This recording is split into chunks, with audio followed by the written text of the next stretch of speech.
Muita alegria que retornamos à casa de André Luiz para fazermos reflexões sobre o que o Espiritismo nos ensina. E o tema de hoje é um tema muito interessante, denominado Provas e Expiações. Todo espírita já ouviu essa expressão. A Terra é um planeta de provas e expiações. O que isso quer dizer? O que é uma prova? O que é uma expiação? O Espiritismo nos ensina que nós, espíritos, fomos criados simples e ignorantes e que um dia nós seremos espíritos puros. O Espiritismo nos ensina que os espíritos evoluem de uma simplicidade a uma perfeição relativa, como o Cristo. E Kardec, no Livro dos Espíritos, primeiro capítulo da segunda parte, tem um item que ele denomina escala espírita. E lá, ele, de uma forma didática, nos mostra como ocorre. Ele estabelece, para o nosso entendimento, o processo evolutivo em 3 ordens e 10 classes. Os espíritos de terceira ordem, ou espíritos imperfeitos, os espíritos de segunda ordem, ou bons espíritos, e os espíritos de primeira ordem, ou espíritos puros. Se por um lado, nós, espíritos, evoluímos, por outro lado, os mundos onde os espíritos habitam também evoluem. E Kardec nos traz de forma também didática, no Evangelho segundo o Espiritismo, 3º capítulo, Há várias moradas na casa do meu Pai, uma classificação didática para facilitar os nossos entendimentos. Ele define mundos primitivos, mundos de provas e expiações, mundos de regeneração, mundos ditosos e felizes e mundos celestiais ou divinos. Junto com essas duas referências bibliográficas, ele mostra que esses processos evolutivos não ocorrem ao léu, aleatoriamente. Existe uma lei que organiza e promove as evoluções, tanto dos espíritos quanto dos mundos. E nós vamos encontrar essa lei no Livro dos Espíritos, 3ª parte, Leis Morais, capítulo 8, Lei do Progresso. Então, o Espiritismo nos mostra que nós estamos inseridos em um processo que vai durar o tempo necessário para que nós nos tornemos um dia espíritos tão evoluídos como Cristo foi um dia. Olha que maravilha! Todos nós somos espíritos crísticos em potencial. Todos nós temos o potencial de nos tornarmos seres na magnitude do Cristo. Mas os planetas também evoluem. E o que é interessante é que os espíritos habitam mundos compatíveis com seus estágios evolutivos. Vamos fazer uma comparação simples. Vamos imaginar as escolas de alfabetização, né? Maternal, creche, jardim. Quem frequenta essas escolas? Crianças no processo de alfabetização.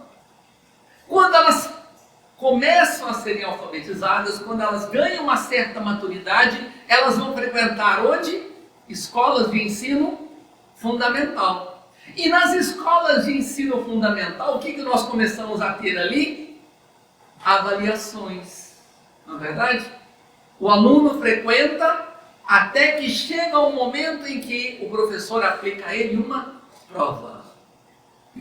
Ele cresceu um pouco mais, avançou, superou o ensino fundamental, ele se matricula numa escola de ensino médio.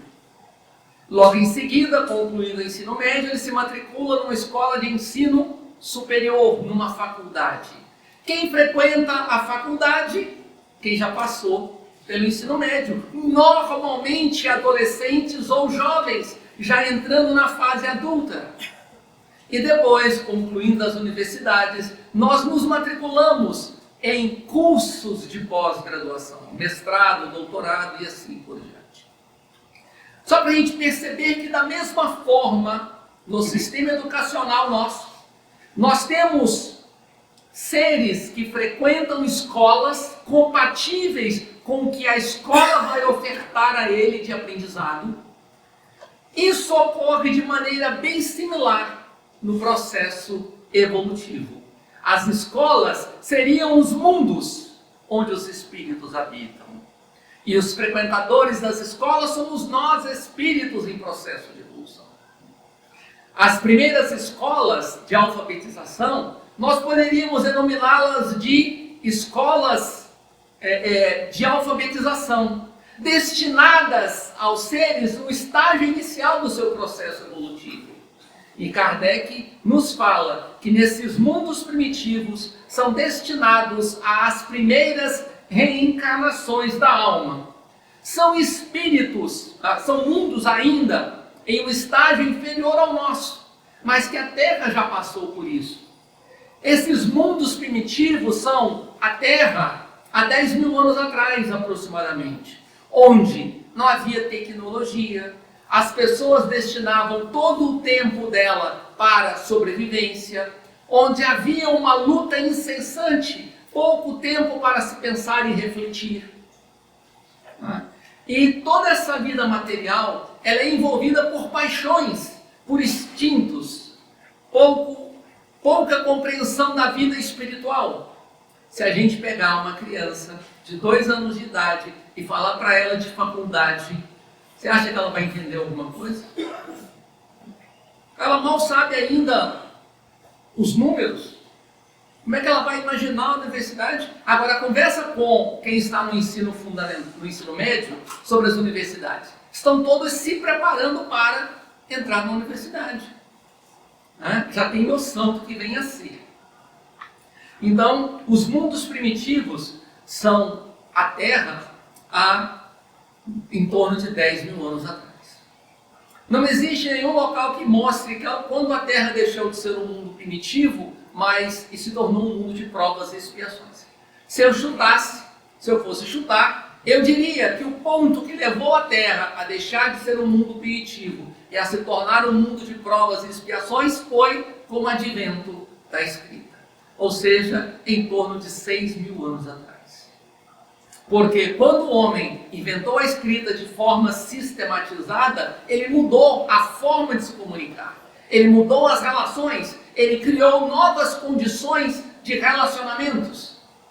E ele proporcionou transformações significativas a partir deste momento. Os mundos de provas e expiações são mundos da mesma categoria da Terra. São mundos onde já há alguma certa tecnologia, as pessoas já têm uma visão, uma compreensão do mundo espiritual. Mas, infelizmente, ainda há mais erros do que acertos. Ainda há mais mal do que bem. São as escolas de ensino fundamental. Nesses mundos já há tecnologia, já há conforto, já há divisão de tempo entre preocupar-se com as questões materiais e preocupar-se com as questões espirituais. Claro que ainda nos preocupamos muito mais com o material do que com o espiritual. Quantos de nós pensamos diariamente sobre o momento do desencarne, o momento da morte? Adalto, mas isso é ruim. Gente, é a única certeza que eu tenho na vida é que eu vou morrer. Se eu não pensar como eu vou chegar do outro lado, e a qualquer momento isso pode acontecer, cada dia que passa é um dia a menos que eu tenho para viver. E em média, gente, 180 mil pessoas no planeta retornam diariamente ao plano espiritual. Nós estamos na fila. Daqui um pouco é a nossa vez. Se nós não nos prepararmos, como é que vai ser esse momento? Então, são habitações de espíritos imperfeitos, espíritos de terceira ordem. Tanto os mundos primitivos, quanto os de provas e expiações, quanto os de regeneração, são habitações de espíritos imperfeitos. Mas espíritos imperfeitos têm variações. Kardec nos fala isso no Livro dos Espíritos, primeiro capítulo, segunda parte, na escala espírita. Os espíritos imperfeitos são divididos em 5 classes, para mostrar que nós também evoluímos, mesmo sendo imperfeitos. São as crianças que estão no ensino fundamental, no primeiro ano ao nono ano. Quanta diferença! Não é verdade? Você vai comparar uma criança no primeiro ano, no ensino fundamental, com uma que está no nono ano? Diferença significativa. Né? Bem, esses mundos de provas e expiações são mundos onde ocorrem com frequência as provas e as expiações, objeto do tema da noite. Aí nós vamos avançar, vamos evoluir, vamos sair do ensino fundamental e vamos entrar no ensino médio. Entramos nos mundos de regeneração. Kardec nos fala que os mundos de regeneração são mundos de transição entre os mundos de provas e expiações e os mundos ditosos e felizes, como o ensino médio, não é verdade? O ensino fundamental dura 9 anos. O ensino médio dura quantos anos? 3. E ele prepara o indivíduo para quê? Para entrar na universidade. Né? Então, os mundos de provas de regeneração são mundos onde já há mais bem do que mal. Lá, os espíritos já têm uma visão um pouco mais clara da vida no mundo espiritual. Lá, nós temos uma compreensão mais clara do que nós precisamos fazer. As expiações já são menores, as provas ainda existem. Ainda existem expiações porque nos mundos de regeneração nós ainda temos o que reparar de erros. Seria tão bom se nós não errássemos mais, né? Se nós só pagássemos os erros do passado. Eu fico olhando que os espíritas acham que tudo que acontece na vida tem causa no passado. Não, gente. Está lá no Evangelho segundo o Espiritismo, capítulo 5, causas atuais das aflições e causas anteriores das aflições. Tem coisas que nós cometemos erros aqui e agora, neste momento. Então nós continuamos ainda errando, e é natural. Joana de Ângeles, em toda a sua obra, ela nos fala que esse processo de acertos e erros faz parte do aprendizado. Nada de sentimentos de culpa por termos cometido equívocos ou erros. Muito pelo contrário.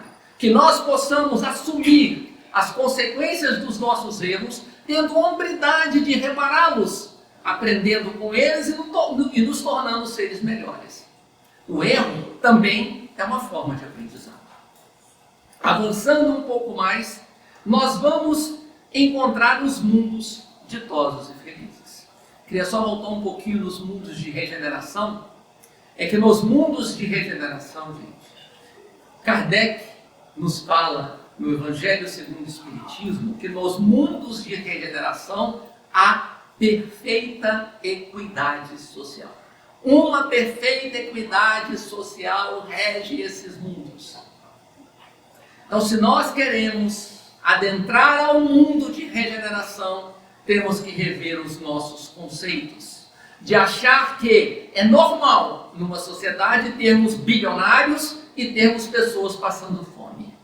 Termos 830 milhões de pessoas no mundo não tendo o que comer e 8 pessoas detendo metade de toda a riqueza do planeta. Enquanto estivermos apoiando isso, enquanto estivermos defendendo isso, nós não estamos nos habilitando a viver no mundo de regeneração. Nos mundos de regeneração, como eu coloquei, trazido por Kardec no livro, no Evangelho segundo o Espiritismo, 3º capítulo, a perfeita equidade social. Não quer dizer que não haja desigualdades sociais, mas todos têm o mínimo necessário para sobreviver. Nos mundos ditosos e felizes, o bem sobrepuja o mal. A vida é mais longa e semimaterial. Já não há mais os corpos como nós conhecemos. Nós já temos uma infância reduzida. Lá, praticamente, não há desigualdade social. Os espíritos todos já estão imbuídos numa compreensão mais clara da vida espiritual. Lá, os espíritos não têm mais o que espiar. Lá, eles já conseguem aprender com os próprios erros, sem necessidade de serem submetidos a situações mais angustiantes. E nós chegamos finalmente nos mundos celestiais ou divinos, destinados à habitação dos espíritos depurados, dos espíritos superiores, onde reina exclusivamente o bem. Lá não há classes sociais, todos pertencem à mesma ordem. Os espíritos que neles habitam não têm mais necessidade de reencarnar. São espíritos que lá, nesses mundos, têm um livre-arbítrio infinito. O livre-arbítrio é igual para todo mundo? Não. Qual é a liberdade que tem o nosso filho ao nascer? Nenhuma, né? Tadinho, nós fazemos tudo por ele. Ele começou a girar na cama, a gente começa a ter cuidados. Ele começou a engatinhar, começou a andar. A criança que começou a andar sai na rua sozinha? Não, né? Há um controle dos pais. Ele pode fazer o que quer? Não. Tem que ensinar disciplina para ele. Então, do mesmo jeito que com o processo evolutivo que nós vamos tendo, nós vamos ganhando liberdade, livre-arbítrio para agir, também ocorre com os espíritos. Então, quanto mais evoluído é o espírito, ele habita mundos compatíveis com o seu estágio evolutivo. Maior é o seu livre-arbítrio e menores são as desigualdades sociais vigentes nesses mundos. Bem, chegamos, enfim, no tema da noite. O que vem a ser uma prova, o que vem a ser uma expiação. Vou também usar uma metáfora para facilitar a compreensão e o entendimento.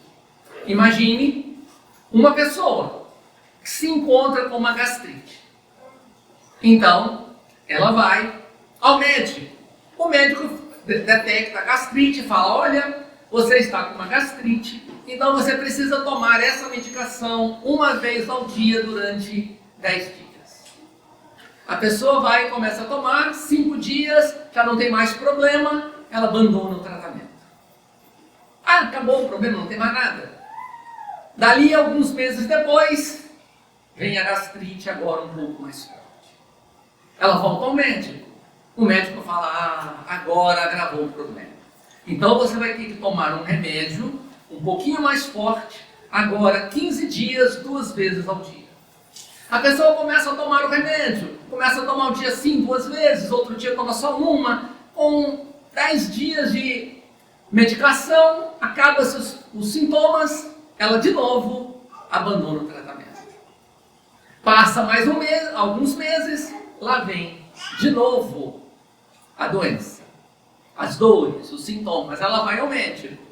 O médico fala: a gastrite agora virou uma úlcera. Nós precisaremos tratar com 30 dias de medicação 3 vezes ao dia. E se não tomar, vai agravar mais ainda. A pessoa de novo começa a tomar a medicação de forma negligente. Passa-se um pouco mais da metade do período, acabam-se os sintomas e ela novamente abandona o tratamento. O que acontece? Dali a alguns meses, volta de novo. Ela vai ao médico, o médico: agora você está com um problema sério de doença. Agora só uma cirurgia resolve o seu caso. Então, para resolver a sua situação agora, temos que ter um procedimento cirúrgico. Gente, tanto os remédios como a cirurgia, qual é o objetivo? Curar, aliviar o sofrimento, aliviar as dores. Não é matar, não é punir. Quem são os médicos a quem nós procuramos quando estamos com dores? são os amigos espirituais que nos orientam. São os nossos pais que nos educam. São os nossos companheiros de caminhada que nos querem bem. São todos aqueles que se preocupam conosco e que buscam nos auxiliar. Quem são os remédios? São as ações necessárias que precisamos tomar para nos melhorarmos enquanto espíritos imortais que reconhecemos ser, para que nós possamos nos aproximar de Deus. São as provas pelas quais precisamos passar para nos tornarmos seres melhores. Quem são as cirurgias? São as expiações que se tornam necessárias em função de nós reincidirmos nos erros, sermos negligentes de forma sistemática em diversas situações, quando nós deixamos de tomar as medicações necessárias. A medicação, a prova. As provas, elas são ações que nós precisamos agir. As expiações são as ações que nos são impostas por negligenciarmos de forma sistemática. Joana de Ângeles, no livro Plenitude, ela nos traz que a provação é uma experiência requerida ou proposta pelos guias espirituais antes do renascimento corporal do candidato. Então, as provas, elas são propostas pelos guias espirituais antes de reencarnarmos. É proposta qualquer coisa? Não. Olha aqui que Joana fala. São examinadas as suas fichas de evolução. A prova é compatível com o que eu já aprendi? O professor na sala de aula, ele aplica uma prova de uma lição de matérias que ele não ministrou ensinamento na sala? Não, né? As provas, elas são aplicadas nas salas de aulas depois de ministrados os conteúdos. Não é isso? Então, antes de nos proporem as provas, são avaliadas, são examinadas as nossas fichas evolutivas. São avaliadas as probabilidades de vitória. Olha, ele já teve essa lição, ele tem possibilidade, ele tem probabilidade razoável de superar, e são avaliadas os recursos disponíveis para que eu consiga superar. Não chegam para a gente qualquer coisa, são planejadas as situações. Eu dou conta? Eu sou preparado? Eu tenho os recursos para poder superar? Então, gente, quando nós estivermos passando por algumas situações da vida, não vamos lamentar, não vamos reclamar, vamos avaliar onde nós estamos errando nas avaliações. Eu gosto muito de um lema. Vocês já ouviram falar do lema do trabalhador, né? Nunca deixe para amanhã o que se pode fazer hoje. Vocês já ouviram o lema do preguiçoso? Nunca faça hoje o que se pode deixar para amanhã. E o que acontece amanhã? Amanhã eu vou ter que fazer a atividade de hoje e de amanhã. Imagine só se eu estou em casa e ao invés de... Gente, é só metáfora, tá? Se ao invés de eu lavar as roupas todos os dias que eu sujo, eu vou deixando acumular a roupa lá na área de serviço. Até que chega um dia que eu chego no guarda-roupa, não tem roupa. Eu preciso comprar roupa. Não, gente, eu não preciso comprar roupa, eu preciso lavar as roupas que estão sujas. Aí vamos lá lavar as roupas. Mas Deus não é justo. Olha essa pilha de roupa suja. Aquela pilha só está lá porque eu negligenciei 10, 15, 20 dias sem lavar as roupas, gente. Se eu lavo todos os dias, o que acontece? Eu não vou ter muita roupa para lavar. Falei metáfora, vamos economizar água também. Bem, as provações, elas se apresentam como tendências. Elas se apresentam como aptidões, como os limites, como possibilidades sob controle dores suportáveis, alegrias sem exagero, que facultam a nós as possibilidades de aprendizados, de superação das nossas dificuldades, dos nossos limites. Normalmente, as provações, elas não apresentam caráter punitivo, nem as expiações.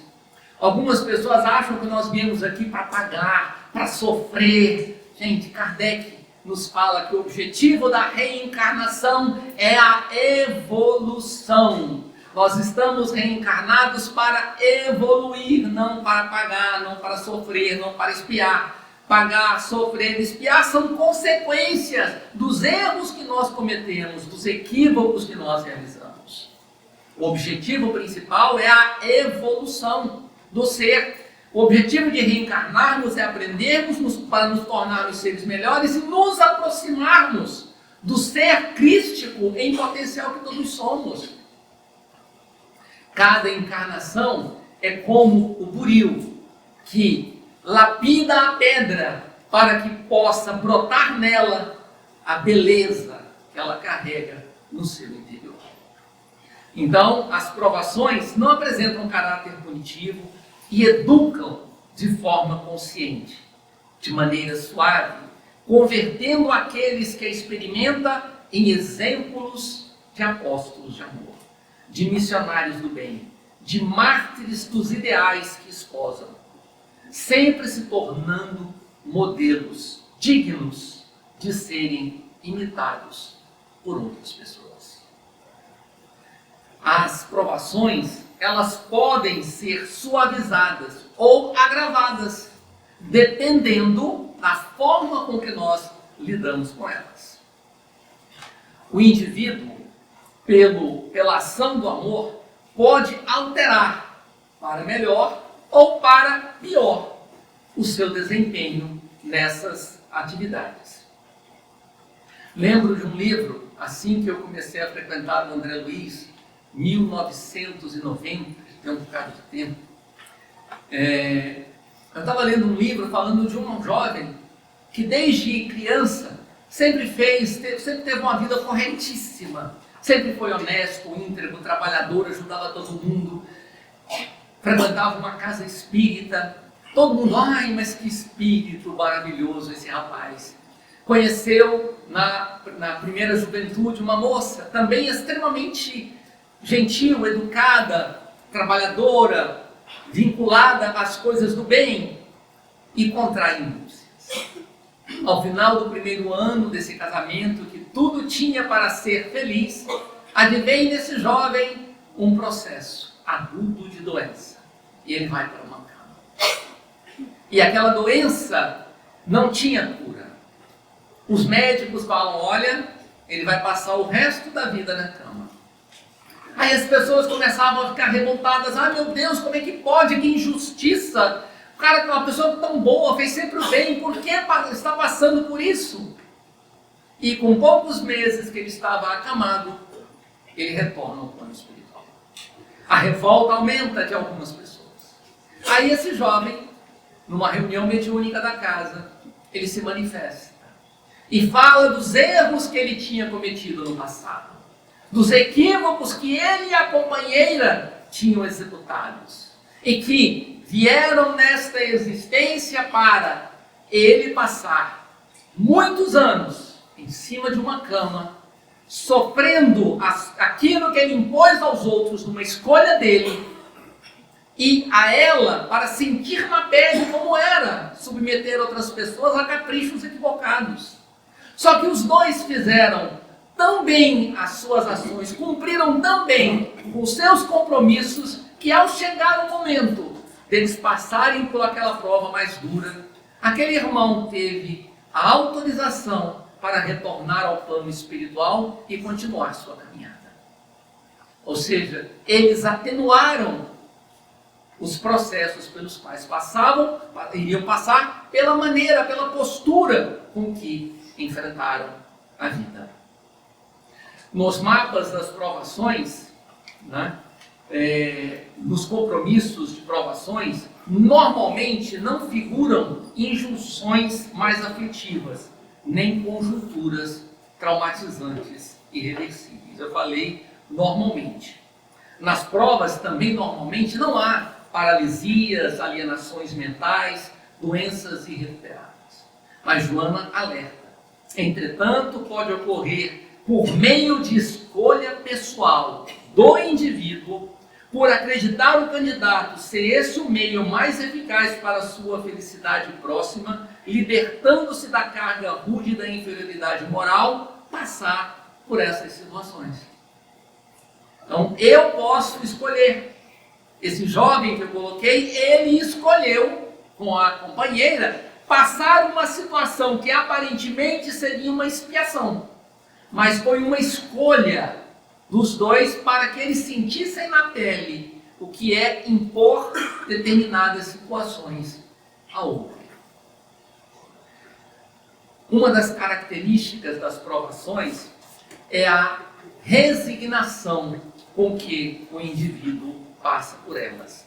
A coragem demonstrada nesses processos. As ocorrências na esfera física, normalmente, elas são de breve duração, não se alongando mais do que um curto período, que ultrapassado deixa marcas significativas na forma de ver a vida desse indivíduo. Então as provas, elas educam, são exatamente as provas da escola. A gente passa uma semana de provas, não é isso? E depois você passa mais 2 meses recebendo ensinamentos. Então elas são de curta duração. Elas têm como objetivo avaliar se nós aprendemos ou não. Elas não são impostas, né? Elas podem ter o calendário alterado. Eu posso desistir de uma prova. Adalto, mas e a nossa programação no plano espiritual? André Luiz, mentor espiritual dessa casa, no livro Nosso Lar, ele traz um conceito de espírito completista, que é aquele espírito que completa integralmente a sua programação reencarnatória.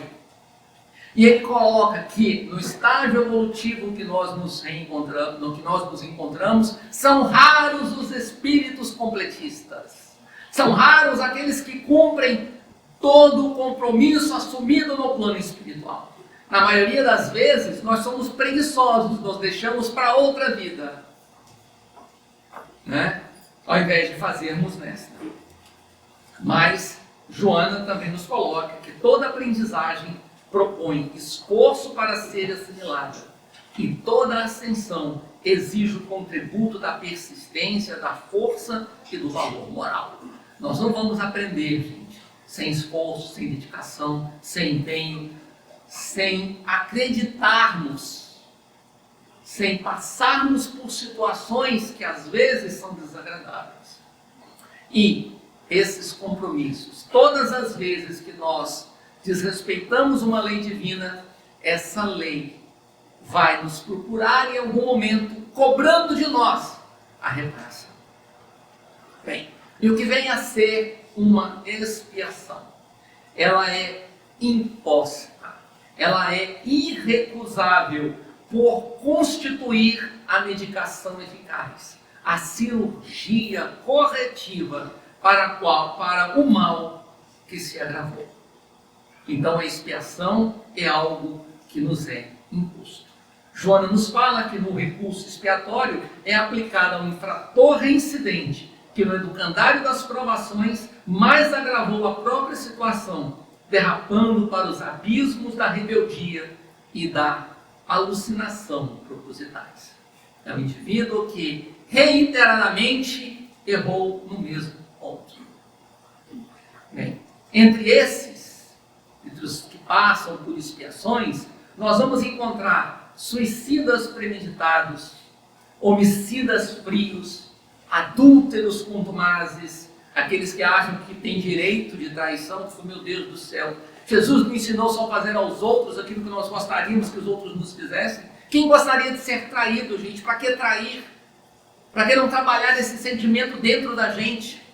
Bem, exploradores de vidas, vendedores de prazeres viciosos, tais como drogas alucinógenas, sexo, álcool, jogos de azar, chantagem e muitos artigos da crueldade humana, catalogados nos estatutos divinos.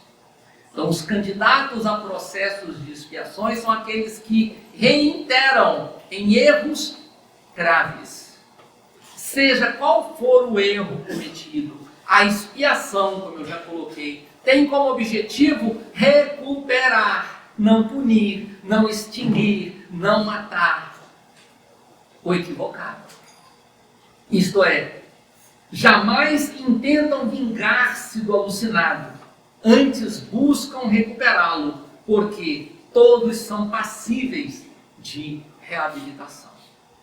Se apresenta normalmente em paralisias, limitações orgânicas e mentais, patologias congênitas, sem possibilidades de reequilíbrio. Certos tipos de loucura, certos tipos de cânceres, de enfermidades degenerativas, etc. Podem haver portadores de expiações que não trazem aparência exterior.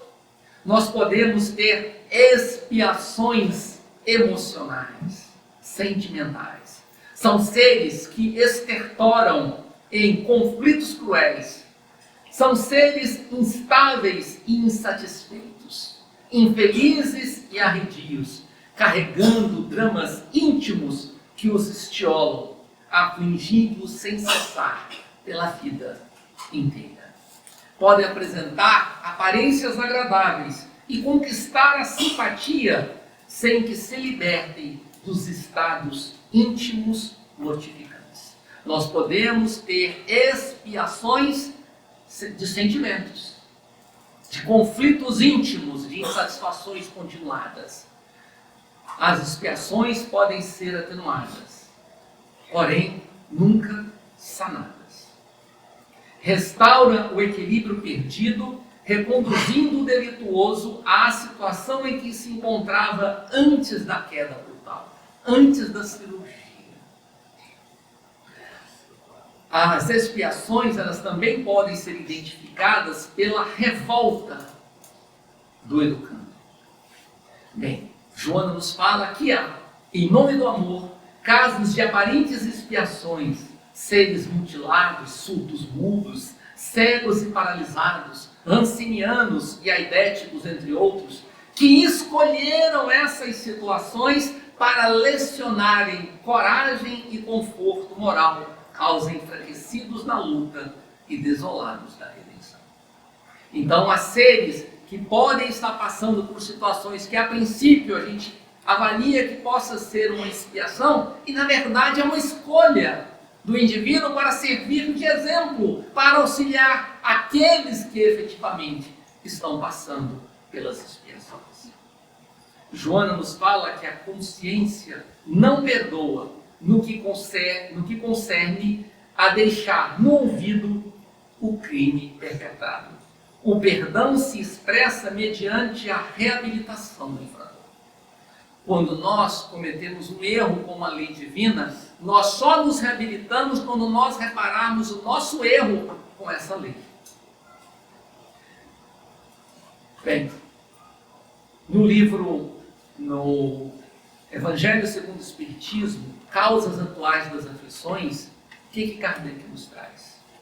Interroguem friamente suas consciências, todos os que são feridos no coração pelas vicissitudes e decepções da vida. Remontem passo a passo a origem dos males que os torturam e verifiquem se, a mais das vezes, não poderão dizer: se eu houvesse feito ou deixado de fazer tal coisa, não estaria em semelhante situação. Causas atuais das aflições. A maioria das situações que nós passamos, Kardec nos fala, são situações que nós provocamos nesta própria existência. Bem, gente, pouco importa se nós estamos passando por uma prova ou uma expiação. A primeira coisa que a gente tem que entender é que o amor é o antídoto para todas as causas de sofrimento por proceder do divino psiquismo, que gera e sustenta a vida em todas as suas expressões. Não importa se estamos passando por provas e expiações. O que importa são os aprendizados que nós podemos tirar dessas situações. como nós podemos nos tornar seres melhores, como nós podemos nos aproximar da vivência dos ensinamentos do Cristo. Pouco importa, gente, se aqueles companheiros que compartilham a caminhada conosco estejam passando por provas ou expiações.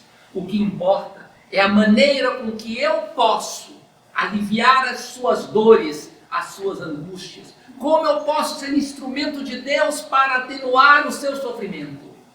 O que importa são as ações que eu possa desenvolver para auxiliar, para amparar, para acolher. Não vamos ficar apontando, fulano está passando por isso porque mereceu. Porque no passado ele deve ter feito isso. Gente, isso não é postura de um cristão. O Cristo veio nos ensinar a amar. E mesmo aquele que a princípio está passando por uma expiação, pode ser uma escolha dele para nos ensinar, como Joana nos traz. Então, além de renegar, eu estou perdendo a oportunidade de aprender. Além de renegar, eu estou perdendo a oportunidade de auxiliar, de servir, de ser útil, como Jesus nos ensinou. Pouco importa, gente, se estamos nas provas ou expiações. O que é interessante a gente compreender é que estamos em um processo evolutivo, inseridos num processo, como um rio, que tem a sua nascente e que um dia chegará na foz do oceano eterno da sabedoria. E que cada um de nós somos um rio, que temos trajetória própria e que todos nós um dia chegaremos no mar. E que depende só de nós como fazer essa trajetória. Que nós possamos compreender que não vale a pena avaliarmos um rio apenas por um trecho. Temos que compreender esse processo que nós estamos inseridos, internalizá-los, compreender, vivenciar os ensinamentos que nos são trazidos, nos tornando melhores a cada momento. Que Jesus nos proteja e nos ampare, hoje